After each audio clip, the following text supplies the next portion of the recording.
नमस्कार दोस्तों, स्वागत करता हूं मैं आपका एडुग्राफ्स स्टडी पॉइंट में। आइए फ्रेंड्स, आज हम पढ़ने वाले हैं मैथमेटिक्स सिलेबस डिकोड। जैसा कि मैंने आपको लास्ट वीडियो में बोला था कि जो हमारी लास्ट वीडियो थी पढ़ाई की शुरुआत कैसे करें, उसमें मैंने आपको बोला था कि मैं एक चैप्टर एक सब्जेक्ट का उसके जितने भी चैप्टर हैं उनको कैसे पढ़ना है, उस सब्जेक्ट की प्लानिंग क्या होनी चाहिए, उसको पढ़ने से हम कैसे पढ़ें ताकि वो हमारे लिए ईजी बन जाए।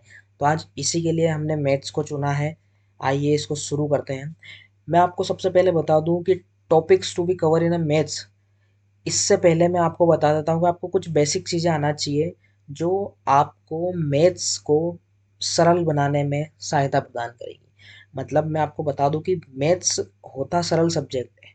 मैथ्स के क्वेश्चन सॉल्व करने की प्रोसेस भी सरल होती है, परंतु उसकी कैलकुलेशन कभी कभी टफ पड़ती बच्चों को, इसीलिए उनको लगता है कि मैथ्स हमारे लिए कठिन है, जबकि ऐसा नहीं है। मैं आपको ये 4 पॉइंट बता रहा हूँ। आप मैथ्स पढ़ने से पहले इनको एक बार समराइज कर लीजिएगा, इनको एकदम रट लीजिए एक तौर पे। सबसे पहले मैं आपको बताना चाहता हूँ कि आपको 1 से 20 तक टेबल आना चाहिए। ये कंपलसरी है, क्योंकि जब आपको 1 से 20 तक टेबल आएगी तो आप मल्टीप्लिकेशन और डिवाइड फास्ट कर पाएंगे। यही चीज़ है जो आपको अदर एस्पिरेंट से आगे ले जाएगी। फिर आपको स्क्वायर मिनिमम 1 से 30 तक तो आना ही चाहिए। जैसे 1 का स्क्वायर होता है 1, 2 का स्क्वायर होता है 4, 3 का होता है 9, ऐसे 4 का 16। ऐसे आपको 1 से 30 तक मुंह जुबानी याद होना चाहिए। ऐसे ही क्यूब, आप ज़्यादा नहीं तो कम से कम 15 तक तो उन्हें याद करिए। जैसे 1 का क्यूब तो 1 ही होता है, 2 का क्यूब 8 होता है, 3 का क्यूब 27 होता है। तो ऐसे आपको क्यूब 15 तक याद करना है। फिर लास्ट पॉइंट है हमारा लर्न बेसिक कैलकुलेशन। इसमें आपको basic addition, subtraction, multiplication, divide, ये नॉर्मली आना चाहिए। तो आपको कॉम्पिटिटिव एग्ज़ाम का मैथ्स बहुत इजी लगेगा। तो आई होप आप ये मेरी बात समझ चुके होंगे। आइए आगे बढ़ते हैं। सबसे पहले अपन पढ़ते हैं chapter of maths in arithmetic. अर्थ मतलब मैथ्स को दो पार्ट में डिवाइड किया जाता है, अर्थमेटिक एंड एडवांस। अर्थमेटिक में कौन कौन से चैप्टर होते हैं? जैसे हो गया रेशो एंड प्रपोर्शन, इसको हिंदी में बोलते हैं अनुपात एवं समानुपात। इसमें रेशो से रिलेटेड क्वेश्चन आते हैं। फिर सेकंड है हमारा पार्टनरशिप। मतलब मैं आपको चैप्टर्स के नाम बता रहा हूँ और उनमें किस प्रकार के क्वेश्चन हमसे पूछने की उम्मीद रहती है। मतलब मैं आपको बता दूं कि हर एग्ज़ाम में जिनमें मैथ्स पूछा जाता है चैप्टर तो यही रहेंगे, बस लेवल किसी का ऊपर किसी का डाउन, किसी में टफ क्वेश्चन पूछ लिया जाता है, किसी में सरल क्वेश्चन पूछ लिया जाता है। तो मैं आपको यहाँ पे चैप्टर्स के नाम बताने आया हूँ। तो पहला हमने पढ़ा रेशो एंड प्रोपोर्शन, अनुपात एवं समानुपात, या आप अपनी बुक खोल लीजिए कोई भी, उसके इंडेक्स में देख सकते हैं। सेकेंड चैप्टर आता है हमारा पार्टनरशिप, साझेदारी जिसको हिंदी में बोला जाता है। इसमें एक मैंने इसको इतने पैसे दिए, उसको इतने पैसे दिए, बताओ उनका अनुपात क्या है, ऐसे क्वेश्चन पूछे जाते हैं इसमें। थर्ड हमारा है परसेंटेज, इसको प्रतिशत, प्रतिशत के सवाल पूछे जाते हैं कि 100 का कितने प्रतिशत 50 होगा, ऐसे कुछ को सवाल आते हैं जो परसेंटेज से रिलेटेड होते हैं। फिर प्रॉफिट एंड लॉस, लाभ एवं हानि, बचपन से अपन पढ़ते जा रहे हैं कि ये मोबाइल है, मैंने इतने में ख़रीदा, फिर इसको इतने में बेच दिया, कितना लाभ हुआ कितनी हानि हुई, ये चीज़ें। फिर simple interest and compound interest, इसमें पूछा जाता है साधारण ब्याज, चक्रवृद्धि ब्याज। साधारण ब्याज का अपन फॉर्मूला पढ़ते ही हैं, PRT डिवाइडेड बाय 100, मतलब मूलधन गुणा दर गुणा समय भागित 100, इससे हमारा ब्याज निकल जाता है। ऐसे ही कंपाउंड इंटरेस्ट भी अपन पढ़ते हैं, बचपन से पढ़ते आ रहे हैं। फिर आता है हमारा next chapter time and work, इसमें होता है समय एवं कार्य। इसमें ऐसे क्वेश्चन पूछे जाते हैं कि एक बंदे ने इतने मिनट में काम कर सकता है, दूसरा इतने मिनट में काम कर सकता है, तीसरा इतने मिनट में काम कर सकता है। तो बताइए तीनों साथ मिलकर कितने मिनट में काम करेंगे, कुछ इस प्रकार के क्वेश्चन इसमें पूछे जाते हैं। सेम इससे रिलेटेड, मतलब टाइम एंड वर्क पढ़ा, उसके बाद आप पाइप एंड सिस्टम पढ़ लीजिए। ये भी इसी प्रकार का होता है कि एक नल 1 घंटे में टंकी को भर सकता है, दूसरा 2 घंटे में, तीसरा 3 में, चौथा 4 घंटे में भर सकता है। चारों को मैंने एक साथ खोल दिया तो कितने मिनट में टंकी भर जाएगी। ऐसे क्वेश्चन इस सवाल में पूछे जाते हैं, इस चैप्टर में पूछे जाते हैं। फिर यहाँ आता है हमारा टाइम एंड डिस्टेंस, मतलब समय एवं दूरी। इसमें बोला जाता है कि ये यहाँ से वहाँ तक की दूरी 100 किलोमीटर है, या कुछ भी ले सकते हैं अपन।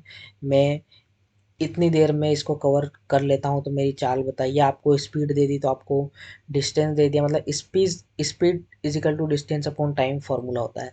आपको कोई दो चीज़ दे दी जाएगी, एक पूछा आता है। मैं आपका बेसिक लेवल बता रहा हूँ, हर चैप्टर का एकदम बेसिक लेवल। फिर आता है हमारा नेक्स्ट बोट एंड स्ट्रीम, नाव एवं धारा। इसमें नाव का पूछा जाता है। ये जैसे टाइम एंड वर्क के बाद पाइप एंड सिस्टम पढ़ना चाहिए, मतलब एक दूसरे से को रिलेटेड चैप्टर है। ऐसे ही time and distance, boat and stream related है। इसमें किसी इंसान, गाड़ी, ट्रेन या इनकी किसी की बात की जाती है। बोट एंड स्ट्रीम में नाव की बात की जाती है कि धारा के विपरीत चल रही है, धारा के अनुकूल चल रही है। अप स्ट्रीम डाउन स्ट्रीम जो हम पढ़ते हैं वो इसमें पूछा जाता है। फिर आता है हमारा ट्रेन, ट्रेन से रिलेटेड क्वेश्चन इस चैप्टर में पूछे जाते हैं। टाइम एंड डिस्टेंस का एक सब पार्ट होता है।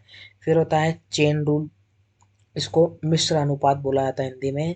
इसमें कैसे क्वेश्चन पूछे जाते हैं, एक मकड़ी एक दिन में एक जाला बुनती है, तो 7 मकड़ी 7 दिन में कितने जाले बुनेगी। मतलब वो अपना जो फॉर्मूला रहता है ना, MDH divided by WQS। M मतलब मैन, D मतलब डे, H मतलब आवर्स और Q मतलब वर्क। ऐसे वो कोई फॉर्मूला होता है, MDH अपन WQS। W मतलब वर्क, Q मतलब क्वांटिटी और S मतलब सैलरी। तो ये हमारा फॉर्मूला होता है चेन रूल का। आई होप आप समझ रहे होंगे कि ये चैप्टर हमें अर्थमेटिक में पढ़ने हैं। मैं आपको सिंपली चैप्टर्स के नाम बता रहा हूँ और उनको किस प्रकार के कैसे क्वेश्चन पूछे आते हैं, एकदम बेसिक लेवल बता रहा हूँ। फिर आता है हमारा एडवांस मैथ्स। मैंने आपको बोला था कि एक अर्थमेटिक होता है, एक एडवांस होता है। एडवांस में मेंसुरेशन पूछा जाता है। मेंसुरेशन को हिंदी में बोलते हैं क्षेत्रमिति। इसमें होता है 2D 3D फिगर होते हैं अपने। जैसे 2D में हो गया अपना स्क्वायर, रेक्टेंगल वगैरह, ये हो जाते हैं क्यूब, क्यूबॉइड वगैरह, पिरामिड, कोन। ये सब 2D और 3D में पूछे जाते हैं, है ना। तो प्रिज्म हो गया, ये 3D का पार्ट है। स्पेयर हो गया, ये 3D का पार्ट है। तो इसमें कोई हमें एक रेक्टेंगल बॉक्स दे दिया, उसकी लेंथ ब्रीथ दे दी, एरिया पूछेंगे। उसका कोई 3D शेप है तो उसमें वॉल्यूम पूछेंगे वो। किसी का कर्व सरफेस एरिया पूछ सकते हैं, किसी का लेटरल सरफेस एरिया पूछ सकते हैं। तो ये चीज़ें मेंसुरेशन में पूछी जाती है। फिर आता है हमारा जियोमेट्री, इसको हिंदी में बोलते हैं त्रिकोणमिति। इसमें लाइन के बारे में पढ़ते हैं अपन, ट्रेंगल्स के बारे में पढ़ते हैं, सर्कल के बारे में पढ़ते हैं, टेंजेंट्स के बारे में पढ़ते हैं। ये सारी चीज़ें इसमें पढ़ते हैं अपन। फिर आता है हमारा एलजेब्रा। एलजेब्रा को हिंदी में बोलते हैं बीजगणित। आप जो बहुत फेमस होता है ना वो फॉर्मूला, A+B का होल स्क्वायर क्या होता है, A² + B² + 2AB। बहुत सारे इस पे इंस्टाग्राम पे मीम्स बने कि ये कुछ काम में नहीं आता है फॉर्मूला ऐसा वैसा।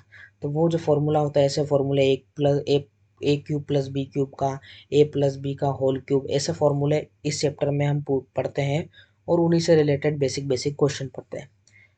फिर आता है हमारा ट्रिग्नोमेट्री, जिसको हिंदी में बोलते हैं त्रिकोणमिति, है ना। हिंदी में बोलते हैं इसको त्रिकोणमिति। और इसमें हम पढ़ते हैं साइन थीटा, कोस थीटा और ये सब चीज़ें पढ़ते हैं। और पंडित बद्री प्रसाद हरर बोले और लाल बटे कक्का, ये सब चीज़ें आप बचपन में पढ़ते आ रहे हैं और उसी से रिलेटेड यहाँ पे पूछा जाता है। फिर आता है हमारा height and distance. Height and distance को हिंदी में बोलते हैं ऊंचाई एवं दूरी। इसमें कोई पेड़ है, वो सूर्य के साथ एंगल ऑफ एलिवेशन इतने का बना रहा है, तो उनके उसकी परछाई कितनी लंबी बनेगी, ऐसे क्वेश्चन पूछे जाते हैं। मैं आपको ये ज्योमेट्री का हिंदी में को जाता क्या आता है, इसको ज्यामिति बोलते हैं। और ट्रिग्नोमेट्री को त्रिकोणमिति बोलते हैं। अगर किसी मेरे को बोलने में कोई मिस्टेक हो गई हो तो आप इसका ध्यान रखना कि ज्योमेट्री को ज्यामिति बोलते हैं और ट्रिग्नोमेट्री को त्रिकोणमिति बोलते हैं। आई होप आप समझ चुके होंगे। आगे बढ़ते हैं हम।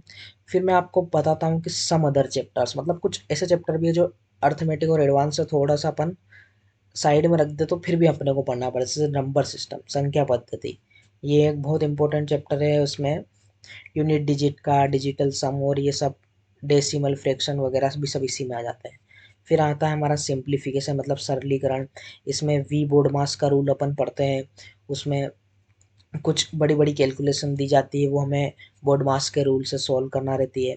फिर एलसीएम एचसीएफ, मतलब लघुत्तम समापवर्तक, महत्तम समापवर्तक के बारे में अपन पढ़ते हैं इसमें। फिर हमारा है next chapter decimal and fraction, मतलब दशमलव एवं भिन्न।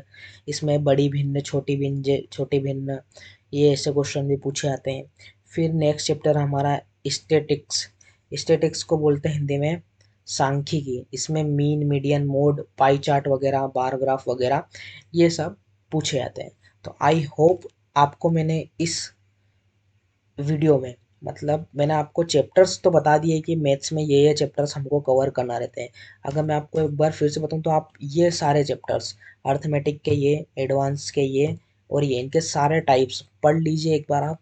फिर कोई सी भी एग्ज़ाम बैठ जाइए और अच्छे से प्रैक्टिस कर लीजिए, तो आपका एग्ज़ाम डेफिनेटली मैथ्स में कोई दिक्कत नहीं आएगी आपको।